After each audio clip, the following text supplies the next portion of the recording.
Sino po nag-apply ng e-card? Ng card? Pwede nyo po yan i-claim doon sa ating Global Center sa 18th floor. At pag ginawa niyo yan, magkape na rin po kayo ng libre.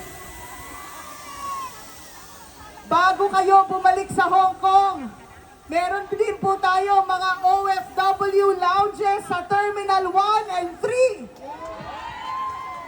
Hindi lamang arroz caldo, may pansit pa, siomai at kung ano-ano pa para sa ating mga OFWs.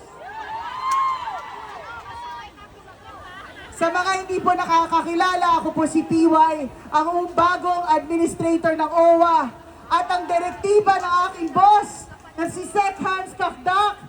Reviewin, tingnan kung paano papataasin ang benepisyo ng mga OWA members. O, diba? Thank you po, thank you. Hindi masyado mainit. So, bago ko po pakilala ang aking boss, meron muna akong advice po sa inyong lahat.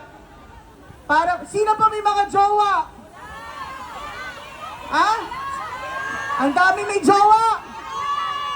Pakikausap na matino yung mga jowa nyo. Sabihin nyo sa kanila, alagaan kayo, itrato kayo ng tama. Kasi kung Pilipinas ka, kaya nyo iwan sila pa.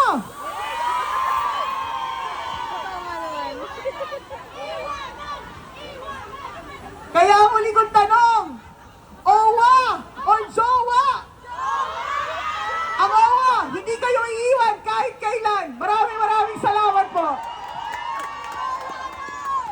At ito na, ipapakilala ko na po ang kuya, ang ama ng tahanan ng OFWs.